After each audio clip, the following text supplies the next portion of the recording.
এই যে জালটা খেয়ে দেবে ইনশাল্লাহ। বিসমিল্লাহির রহমানির রহিম। মাশাল্লাহ। আসলে কপাল ভালো হইলে মাছ ওঠে, কপাল খারাপ হইলে আর জাল খালি যায়। দেখা যাক কি ওঠে।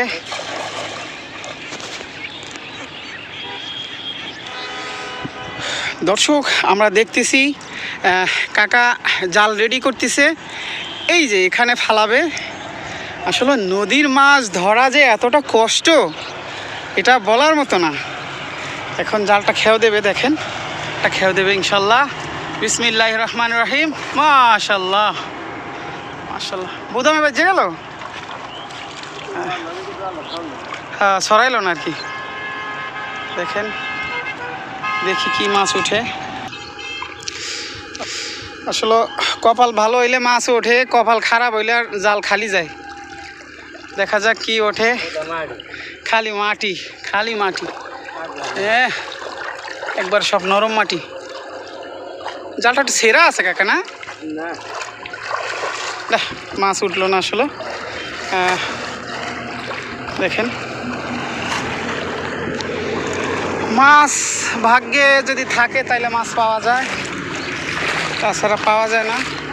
তুরাগ নদীর পাড়ে হাঁস চাষ করে এভাবে লক্ষ লক্ষ টাকা ইনকাম করার সুযোগ রয়েছে। আপনারা ইচ্ছে করলেই করতে পারেন।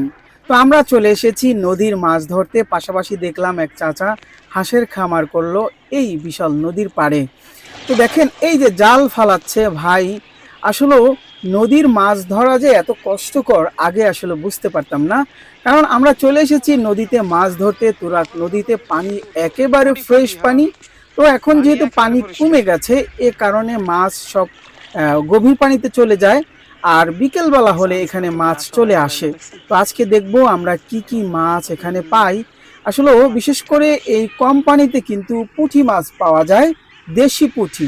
তো কপাল ভালো হলে খেয়ে কিন্তু মাছ উঠবে, না ভালো কপাল ভালো না হলে আর মাছ উঠবে না। আসলে দেখা যাক, চলেন আমরা একটু দেখি কি মাছ ওঠে এই জালে।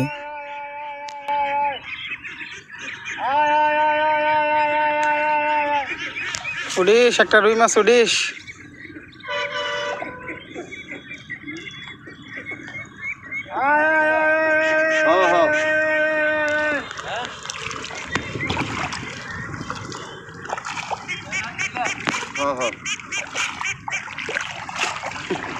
এরই মাটি একবারে।